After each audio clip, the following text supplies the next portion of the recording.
Bienvenue dans la pause fitness. Alors, ce podcast est réservé à ceux qui veulent améliorer leur nutrition, leur entraînement et aussi peut-être leur style de vie. Donc pour tous ceux qui me suivent depuis quelques temps déjà, vous pouvez me laisser une petite évaluation sur la plateforme de podcast de votre choix. C'est ce qui m'aide le plus. Allez, on démarre l'épisode.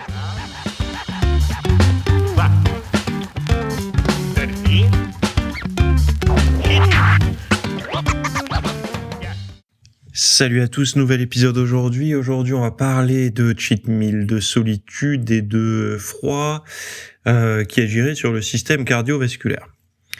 Bon, j'espère que vous avez passé un bon week-end. Je vais pas perdre trop de temps sur les introductions là.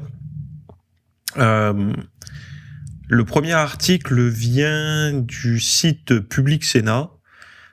Qui dirait que l'Office parlementaire d'évaluation des choix scientifiques et technologiques a remis sa note sur l'alimentation ultra transformée. Donc cet office met en garde contre ces aliments dont la consommation est associée à des risques de surpoids, d'obésité, de diabète ou encore de cancer. Il recommande entre autres de mettre en place une taxation spécifique sur ces produits pour en décourager la consommation. Donc j'ai surligné d'autres points de l'article que vous aurez évidemment en description si vous voulez lire l'intégralité de ce post. Donc ces aliments, nous les croisons tous les jours quand nous faisons nos courses, tant et si bien que la note relève qu'entre 30 et 35% des calories ingérées par les adultes proviennent d'aliments ultra transformés. Alors évidemment pas vous. J'imagine, à moins que vous suiviez une diète qui fait que compter les macros et les calories, mais si vous faites attention à la qualité de votre alimentation, vous n'avez pas 35% de vos calories ingérées sous forme de produits ultra transformés. Enfin, j'imagine que non. De toute façon, c'est assez simple, hein. Tout ce qui est dans des emballages où vous arrivez, tout ce que vous ne trouvez pas comme tel quel dans la nature, en règle générale, ça a été retouché, hein. Il n'y a pas de magie. Donc en France, 11% des décès et 6% des années de vie en bonne santé perdues sont imputables à l'alimentation. Alors ils disent, les études épidémiologiques sont de plus en plus nombreuses à s'intéresser aux liens entre aliments ultra transformés et problèmes de santé. Ainsi, une association significative est observée entre leur consommation et les risques de surpoids et d'obésité, de diabète de type 2 ou encore de maladies cardiovasculaires. Donc là, on est quand même sur le site de Public Sénat, on n'est plus sur le site lanutrition.fr ou même un autre blog Nutrition X ou Y. On commence à rentrer dans des sites, on va dire, officiels. La conclusion là qu'ils mettent dans l'article, bon, pas toute, la conclusion est beaucoup plus longue que ça, mais moi, il y a une partie qui m'a surpris. C'est enfin la note plaide, donc la note du Sénat là ou je sais pas quoi, de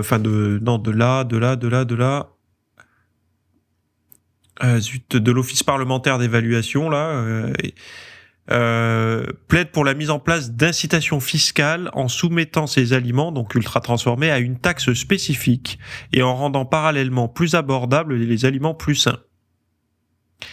Alors en fait, nous, dans notre tête, on se serait dit que les aliments de mauvaise qualité, donc ultra transformés, c'est pas nous qui allons payer le surcoût.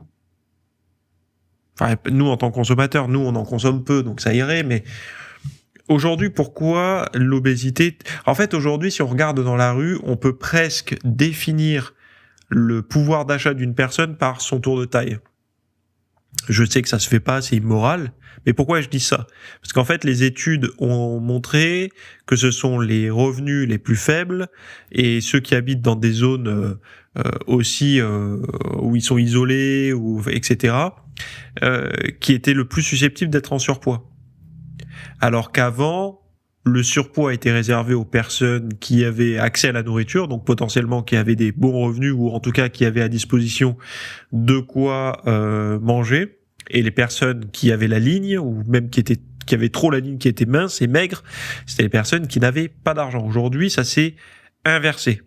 Pourquoi ? Parce que ceux qui ont de l'argent ont accès à la nourriture saine, surtout à l'éducation, également aux relations, à une vie sociale riche, etc. Ce qui leur permet de se rendre compte de ce qu'il faut manger, d'avoir autre chose comme source de plaisir que de la bouffe. Et à l'inverse, les personnes qui ont rien vont chercher beaucoup de plaisir dans la nutrition, dans l'alimentation, parce que c'est parfois leur seule source de plaisir de la journée. Eh ben, dites-vous bien une chose, c'est qu'à ces personnes-là, déjà qu'ils n'ont pas grand-chose pour être heureux ou heureuses, et vous en faites peut-être partie, j'en sais rien, je pense que non, sinon vous écouteriez pas ce podcast, eh ben, à ces gens-là, on va leur dire que même ça, c'est terminé. C'est-à-dire, ils pourront plus se l'offrir. Alors, c'est pour ça que je vous dis, moi je suis partagé là-dessus. Déjà, commençons par rendre plus abordables les aliments sains. Avant, en fait, ne pas faire la transition, parce que en fait, les gens ils vont plus rien manger, quoi. Si on commence à taxer les aliments malsains, puis après baisser les aliments sains, il y a une période, en fait, il y a un petit delta où les gens ils ont plus les moyens de rien s'acheter, en fait. Donc, commençons à baisser les aliments sains pour voir un petit peu déjà est-ce que les gens vont s'y tourner naturellement, parce que là, une excuse de beaucoup de personnes, c'est de dire ouais, manger bio, manger sain, ça coûte trop cher. Donc, rendons-le accessible pour voir si déjà ils viennent à en manger. À partir de ce moment-là, on verra qui était raisonnable et qui était faux cul, en fait. C'était pas une question d'argent, mais une question de volonté. Après, il y a autre chose. Moi, j'aurais vu un petit peu les choses dans l'autre sens. C'est-à-dire que on pourrait faire... On sait très bien qu'il y a une difficulté à consommer, à faire consommer à des gens des aliments qui sont... pas devant leurs yeux, en fait. C'est, comment dire, si vous leur enlevez, et ça des études l'ont montré, j'en ai déjà parlé dans des podcasts et surtout dans des cours sur mon site, mais si vous, par exemple, s'il y a une personne qui est au cinéma, vous mettez 5 personnes sur une des banquettes au cinéma. Si vous avez le sachet de M&M's ou le pot de popcorn entre vous et votre voisin, vous avez beaucoup plus de chances d'en consommer que si le seau de popcorn est au voisin numéro 5. C'est-à-dire qu'il faut demander, puis l'autre doit demander, etc. pour faire passer le popcorn. Donc c'est ce que j'appelle moi la disponibilité. Si on le voit, si on passe devant, si c'est disponible à la main ou à l'œil, on aura beaucoup plus de chances d'en consommer. Là, c'est un peu la même chose. Si, quand les gens font leurs courses, c'est moins à l'œil, moins disponible, et à l'inverse, les choses saines sont plus à vue et plus disponibles, on augmente les chances qu'ils en consomment. Et donc, une autre piste serait peut-être, je dis bien peut-être, de donner des avantages fiscaux, de taxes, de charges, etc. aux grands groupes industriels qui abandonnent des recettes ultra transformées pour des recettes saines. Et quand je dis saines, c'est pas des recettes Nutri-Score A, c'est vraiment du non transformé, qui se mettent à vendre du non transformé, quelque chose de sain. Donc comme ça, ils peuvent le vendre moins cher, parce qu'ils auront économisé en charge sur l'ultra transformé. Donc comme ça, on agit aussi sur eux, parce que un produit qui est largement... eux, ils disent ce serait comme le tabac, en fait. Les produits ultra transformés doivent être taxés comme le tabac l'a été. Ça, c'était Thierry Marx qui disait ça, un chef cuistot. C'est pas une mauvaise idée, si vous voulez, mais on voit bien qu'aujourd'hui, des fumeurs, il y en a toujours. Est-ce que c'est dû à l'augmentation du prix du tabac, ou est-ce que c'est dû à un phénomène, en fait, j'ai envie de dire de mode, où en fait c'est devenu mal vu, en fait, aujourd'hui, d'être fumeur, etc., pas comme celle l'était, je sais pas, à la période de nos grands-parents ou de nos parents, où tout le monde clopait en bagnole et tout, et même avec les enfants derrière, ça gênait personne. Bon, c'est une avancée, c'est positif, c'est bien, mais je sais pas si c'est grâce à une taxation comme ça, en fait, de taxer, finalement, le but c'est de faire du blé, parce qu'ils savent très bien que les gens qui sont addicts au sucre ne vont pas s'en passer, donc au lieu de payer leur tablette de chocolat au lait trop sucré 1,50 €, ils vont la payer 2 €, ils vont quand même l'acheter, ça va rapporter plus de fric, et voilà. Donc je pense pas qu'on gagne le combat comme ça. Alors que si les industriels sont récompensés pour produire certains produits, et récompensés à la création de chaque produit, parce que c'est les aides, vous savez, ponctuelles qu'on donne à des entreprises, c'est moins intéressant qu'un produit qui augmente et qui est acheté massivement par des milliers de foyers. parce que l'augmentation, c'est des milliers de fois que vous l'avez si vous augmentez le prix d'un produit, alors que l'aide, vous l'avez peut-être qu'une fois par an. Alors que là, si on baisse les taxes par produit ultra transformé en moins, donc par exemple chaque produit sain fait, au lieu d'être, j'en sais rien moi, des taxes à hauteur de 20 ou 30%, c'est 15, là c'est sur chaque produit qui gagne. Donc potentiellement ils peuvent pousser en avant ces produits-là, et à l'inverse, plus ils vont produire des mauvais produits, plus ils vont être taxés, donc ils vont essayer de pousser les autres, je sais pas, essayer au moins de trouver un équilibre entre les deux, parce que cette idée d'encore une fois taxer des gens qui tirent déjà la langue, c'est encore dire vous êtes en surpoids, c'est parce que vous mangez mal, donc en fait non seulement vous êtes en surpoids et vous avez des mauvaises habitudes alimentaires, mais en plus vous allez payer très cher la malbouffe, quoi. Bon, moi je suis un peu pour les gens, quand s'ils arrivent pas à se réguler tout seuls à un moment donné, et qu'ils veulent perdre mais qu'ils y arrivent pas, il faut peut-être leur mettre à disposition des bons aliments devant les yeux, quoi. Et pas en permanence, quand ils vont faire les courses, être devant des mauvais. Bref. Enfin, en tout cas, c'est réfléchi, et comme on voit, c'est finalement, vous savez, on en parle souvent, vous voyez des gros titres de journaux et tout qui disent on va taxer les vendeurs de soda, on va taxer les vendeurs de sucre et tout, et ça en fait des reportages, on les montre comme le démon, mais finalement, en bout de chaîne, quand des décisions concrètes vont être prises, non, en fait, on va taxer ceux qui achètent des aliments trop sucrés. Donc nous, en fait, potentiellement, vous, moi, quand on va aller acheter, je sais pas, une raclette ou un pain d'épices, par exemple, on va se retrouver à payer plus cher. Voilà, parce que il faut payer la malbouffe. Mais c'est pas ceux qui la produisent, mais c'est ceux qui la consomment qui payent. Bref, sujet suivant. Je sais pas ce que vous en pensez d'ailleurs, si ma logique vous paraît cohérente, ou si vous pensez que le mieux ce serait de pas en consommer du tout, comme ça il coulerait. Mais bon, ça n'existera jamais. Il y aura toujours des gens addicts. Nous, on a toujours tendance à penser que c'est de moins en moins, les gens prennent conscience et tout. Non, c'est parce qu'en fait, nous, on fait partie de plus en plus d'un groupe, d'un réseau, d'un cercle de rencontres et tout ça qui ont un petit peu la conscience de la nutrition. Alors pas tous, mais bon, globalement, on fréquente des gens qui nous ressemblent un petit peu, quoi.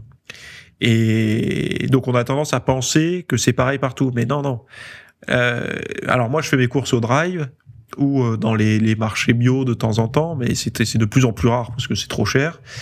Et je me rends compte d'une chose, c'est que quand je vais, par exemple, une anecdote, mais moi je prends un chocolat à 90% que je ne trouve plus dans mon drive, donc du coup je vais le chercher dans une grande surface d'une grande enseigne. Donc j'y vais pour prendre que ça, et des pâtes de lentilles aussi. Et j'adore regarder le tapis des gens, en fait, le tapis de course des gens, pour globalement. Faites l'expérience, mais quand vous avez un tapis de course, et notamment j'ai remarqué de célibataires, de tout âge, regardez la portion de produits sucrés, glucidiques et tout. Regardez, vous allez être surpris. Bref, sujet suivant. La solitude est associée à une alimentation malsaine et à l'inactivité physique chez les chez les étudiants américains. Les étudiants de l'enseignement supérieur qui ont signalé un niveau de solitude plus élevé ont également signalé un niveau plus élevé de comportement sédentaire et de faible activité. Alors, je vous recommande un livre là que j'ai lu, qui se lit très très vite d'ailleurs. Je vous recommande. C'est que de la statistique. C'est pas un super livre qui va vous apprendre des tas de choses, mais qui vous donne quand même pas mal de petites infos. Vous savez, c'est le gars de l'épidémiologiste là qui passait à la télé, Martin Blachier là, qui a fait un livre qui s'appelle Les 10 prochaines maladies, ou je sais plus trop quoi. Enfin, regardez Martin Blachier. Je pourrais pas vous donner exactement le titre, mais son livre est sorti la semaine dernière. Il est en version Kindle, je l'ai lu moi. Et il parle des statistiques. Alors il y a une partie sur l'obésité, une partie sur le sommeil, une partie sur le cancer, une partie sur tout un tas de petites choses comme ça, donc les choses qui nous attendent et tout. Je trouve que c'est assez bien foutu. Il y a pas mal de chiffres. Ça permet de mettre un peu de rationnel sur tout le folklore qu'il y a un petit peu. Et c'est vrai qu'à un moment donné, l'isolement revient beaucoup, notamment pour la dépression et pour l'obésité également. Et c'est vrai que là,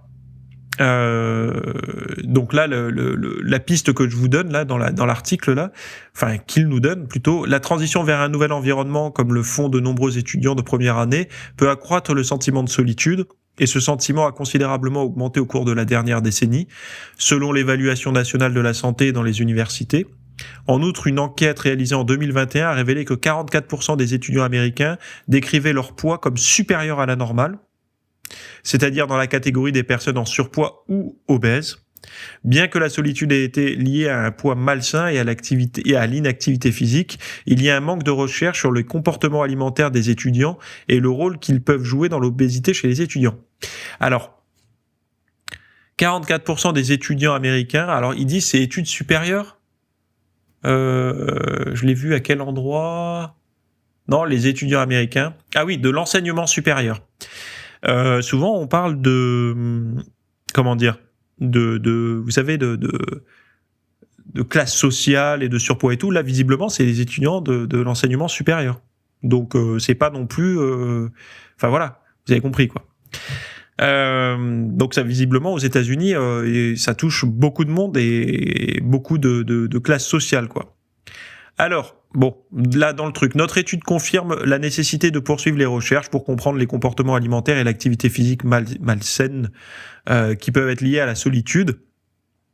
Une émotion qui touche de nombreux étudiants. Les comportements sédentaires à 19,2% et peu actifs 53,8% étaient plus fréquents chez les élèves déclarant une forte solitude que chez ceux qui déclarent une faible solitude. Les élèves déclarant une plus grande solitude avaient un régime alimentaire plus riche en graisse que les élèves déclarant une moindre solitude. Donc les interventions visant à réduire la solitude peuvent avoir un effet positif sur la promotion de la santé dans cette population. Ces données vont de pair avec d'autres résultats initiaux de l'étude Health Start Air, selon lesquels les étudiants ne respectent pas les recommandations en matière d'alimentation saine et ne pratiquent pas suffisamment d'activité physique. Alors ça, c'est vrai que je pense que et même notre génération, on est touché. Et je pense, et le Covid a joué aussi là-dessus. Et ça, d'ailleurs, ça m'a un peu énervé. Mais l'arrivée du smartphone, c'est aussi le détachement des autres, qu'on le veuille ou non.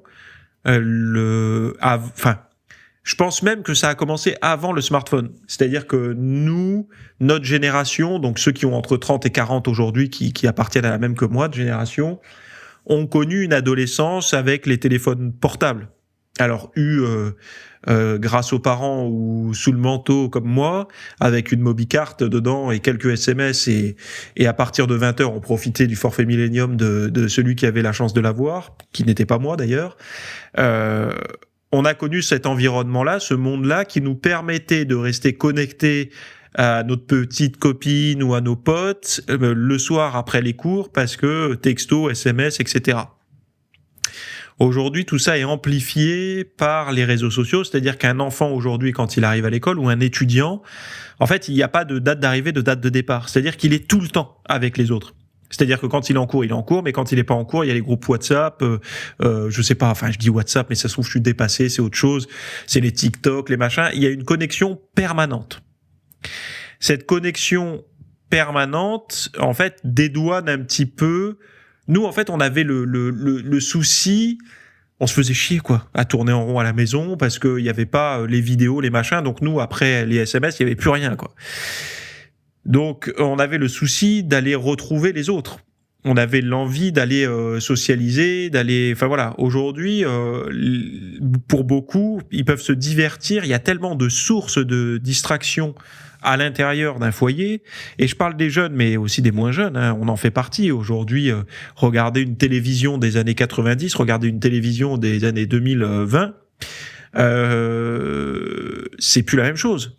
Enfin, je veux dire, on a des home cinéma, on a tous les films possibles et imaginables à la maison. Je crois que même les temps entre le cinéma et les plateformes s'est raccourci.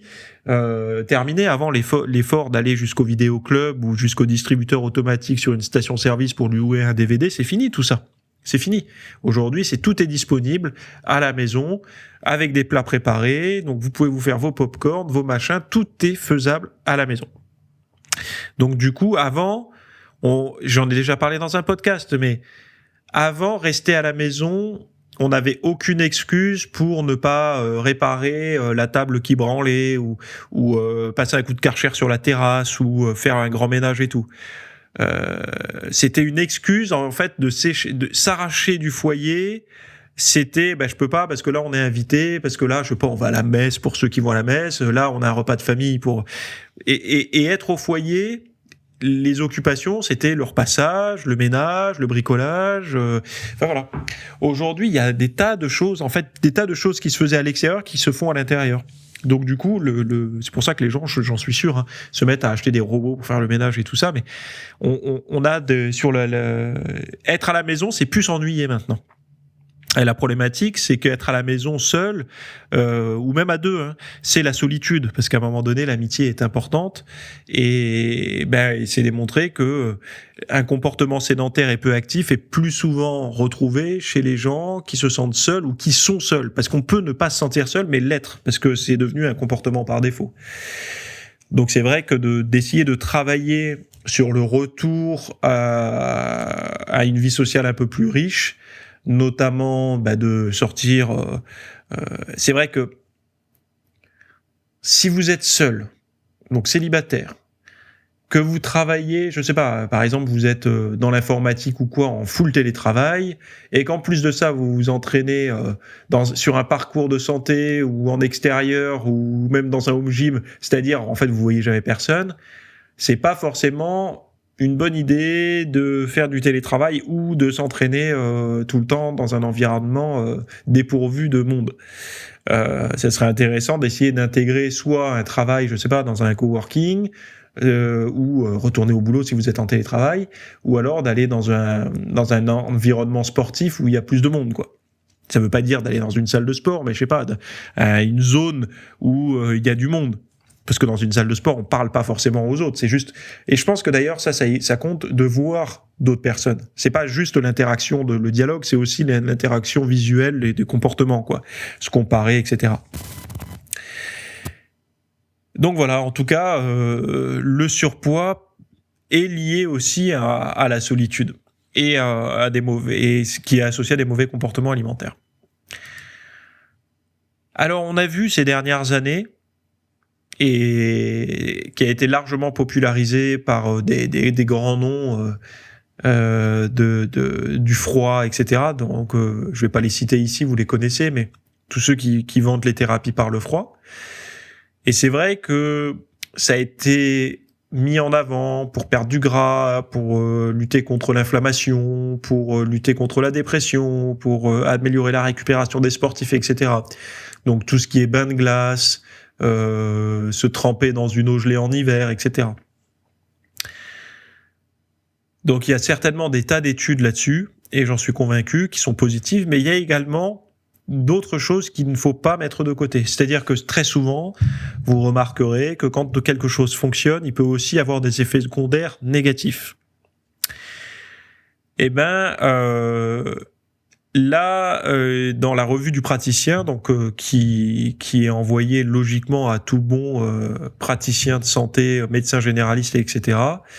Le titre, c'est « Le risque d'infarctus augmente-t-il avec le froid ?» Alors, une étude menée au Royaume-Uni et publiée dans le British Medical Journal, portant sur 84 000 admissions hospitalières, a retrouvé une relation globalement linéaire entre la température et l'infarctus du myocarde. Chaque baisse moyenne quotidienne de 1 degré de la température extérieure était associée à une augmentation cumulée du risque d'infarctus du myocarde de 2%, intervalle de confiance à 95%, au cours des 28 jours suivants. Les effets les plus importants étaient estimés à des délais de 2 à 7 et 8 à 14 jours. Les auteurs estiment qu'en Grande-Bretagne, chaque baisse de 1 degré, il y aurait un excès de 200 infarctus par jour. Les adultes âgés de 75 à 84 ans et ceux ayant déjà subi une maladie coronaire étaient plus vulnérables aux effets du froid que les autres groupes d'âge. Le rôle néfaste du froid sur le cœur a été confirmé par une vaste étude internationale multicentrique publiée dans Circulation, s'appuyant sur une base de données mondiale de 27 pays et incluant 32 154 935 décès d'origine cardiovasculaire. Les jours de froid extrême seraient à l'origine de 9,1 décès supplémentaires pour 1000 décès cardiovasculaires, versus seulement 2,2 pour les pics de chaleur. Attention donc à éviter les efforts physiques intenses par des températures très froides. Alors, je déteste faire partie de ceux qui vous envoient de l'information anxiogène, etc. C'est juste pour mettre un petit point d'équilibre, parce qu'on a tous un parent, un proche, un grand-oncle, ou même soi-même, à risque au niveau cardiovasculaire. En fait, il ne faut pas se dire, c'est anodin, on peut plonger dans l'eau gelée, etc. Alors, nous, on a l'habitude de raisonner en tant que sportif, de voir des gens qui sont sportifs le faire, etc. Mais il faut imaginer des gens qui ont des problèmes cardiovasculaires. On va pas leur dire, tu vois, t'as des problèmes là, donc vas-y, fais des trucs dans le froid, tu verras, c'est bon. Souvent, on a tendance à dire le froid, ça revigore, etc. Mais oui, c'est vrai que ça fait du bien quand on va se promener dans le froid, on se sent mieux après. Mais faut pas oublier que pour la personne qui a des problèmes cardiovasculaires, ça peut être fatal en fait. Dans certains cas extrêmes, ça peut être fatal. Donc c'est toujours bien de mettre un petit peu d'équilibre dans le discours. Moi, j'avais envie d'en parler parce que forcément, dans mes auditeurs, auditrices, il y en a peut-être qui ont des problèmes cardiovasculaires et qui sortent faire du sport dans le grand froid. Eh ben, peut-être que c'est intéressant de prendre son temps pour bien s'échauffer, de bien se couvrir, d'essayer de limiter l'exposition. Alors, n'ayez pas peur, hein, n'abandonnez pas le sport, parce que l'abandon du sport sera toujours pire que... Enfin, voilà, vous avez compris. Mais de mieux vous couvrir, de pas avoir froid, en fait. Voilà, d'essayer de rester à des bonnes températures et de surtout bien vous échauffer, de vous faire monter. L'idéal étant de commencer son échauffement, moi ce que je recommande, c'est ne démarrez pas votre échauffement dehors quand vous faites du sport en extérieur, en hiver. Démarrez votre échauffement à l'intérieur, avant de partir de la maison. Tranquillement, vous vous activez, vous faites monter en température le corps. Évidemment, pas dans la même tenue que quand vous allez sortir. C'est-à-dire que par exemple, si vous avez un soupul, un t-shirt, un soupul et une veste, eh ben vous ne mettez pas la veste à l'intérieur en vous échauffant. Une fois que vous avez commencé votre échauffement à l'intérieur, vous sortez à l'extérieur, vous enfilez votre veste pour qu'il y ait en fait une continuité dans votre température. Je pense que vous avez compris. Et donc voilà. Donc mon dernier article, donc tout ce dont je parle là, évidemment, est dans les liens, dans les notes de cet épisode. Donc dernier article, c'est un post que j'ai sorti dimanche matin. C'est quelles sont les légumineuses que vous devriez manger pour maigrir. Alors c'est un titre un peu putaclic, mais c'est le meilleur titre que j'ai pu trouver pour répondre à ça. Donc je parle de qui devrait les éviter et qui devrait les consommer, des légumineuses les plus caloriques aux moins caloriques, donc j'ai fait un classement. Les légumineuses étudiées pendant 10 ans sur des individus, donc qu'est-ce qui se passe pendant 10 ans si on mange plus de légumineuses qu'autre chose. Riche en protéines et faible en calories, on en parle. Le microbiote et les légumineuses, contre la faim, comment les utiliser. Combien en consommer par jour, quelle quantité exacte pour avoir des bienfaits sur la santé, quelles sont les épices à combiner avec les légumineuses et pourquoi. Et vous avez un tableau, la vidéo et le PDF, tout ça. Tout est dans les notes de ce cours vidéo que j'ai produit. Donc c'est intéressant, surtout si vous voulez préparer l'été. Les légumineuses, c'est vrai que je pense, et j'en suis même convaincu, que ce sera une des raisons qu'on pourra s'en sortir correctement dans l'avenir avec la réduction forcée des viandes, etc. Parce que faut pas se voiler la face. Hein. En fait, ce qui va se passer, c'est que les protéines animales, quand ils vont dire bon, on n'a pas réussi à les faire plier par la raison, par la culpabilité, on va les faire plier par la taxation. Donc ça va devenir hors de prix. Et je pense que les légumineuses seront finalement nos sauveurs un petit peu, même si on n'arrivera jamais à avoir l'équivalent animal avec ça, mais bon bref, ça va être quelque chose d'intéressant. Mais c'est pas que sur les protéines et tout ça, c'est que n'oubliez pas que des légumineuses, il y a une part de protéines végétales, une part de glucides, une part de fibres. contre des glucides de type féculent qui apportent beaucoup trop de glucides par rapport aux protéines et tout. Donc, ça devient plus intéressant de consommer des légumineuses dans certains cas de figure, et c'est pour ça que j'en parle dans le cours que j'ai produit avant-hier matin pour vous. Donc allez le voir, il est en note de cet épisode. Sinon, je vous souhaite à toutes et à tous une très bonne semaine. Restez motivés pour les efforts, même s'il fait froid, n'ayez pas peur. Voilà, réécoutez le podcast s'il y a des sujets que vous n'avez pas bien compris. Sinon, on se retrouve la semaine prochaine. Bye bye. Merci d'avoir écouté cet épisode. Alors, avant de partir, j'avais juste quelque chose à vous partager. C'est vrai que vous avez peut-être des temps morts à meubler, que ce soit des temps de trajet dans les transports en commun, du cardio un petit peu long sur un tapis de course, ou alors tout simplement envie de remplacer les programmes que vous avez la soirée pour de l'apprentissage. Vous êtes peut-être adepte des émissions, des documentaires, des reportages, etc.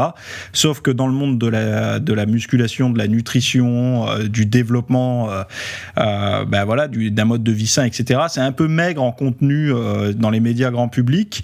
Et donc, ce que je vous propose, moi, personnellement, c'est d'aller faire un tour dans la bibliothèque alors, c'est un Netflix version fitness privée qui vous coûtera moins cher qu'un lavage auto au rouleau par mois. Et là, vous avez vraiment tous les sujets. Alors, c'est plein de cours que je propose. Il y en a déjà plus de 300. Ce sont sur le sommeil, sur les hormones, sur la nutrition. Donc ça peut être pourquoi on a faim, pourquoi on n'arrive pas à tenir un régime, comment faire, quelles sont les solutions, mais aussi d'anatomie pour l'entraînement, des programmes d'entraînement. Donc tout ce qui est lié à la perte de graisse, si vous avez du gras sur le bas du ventre depuis des années, ou alors si vous avez du mal à prendre de la masse musculaire, tous ces sujets du plus connu, entre guillemets, du plus recherché au plus pointu, tous ces sujets sont largement abordés dans cet espace VIP. Donc, pour rappel, pour y accéder, vous avez un lien en description. Si vous ne le trouvez pas, vous allez sur www.fitnessmiss.fr et vous faites devenir membre. Voilà, vous trouverez sur le site. Et vous accédez à ce contenu caché que vous pourrez écouter partout. Voilà, je vous laisse ici. Très bonne fin de journée à tous.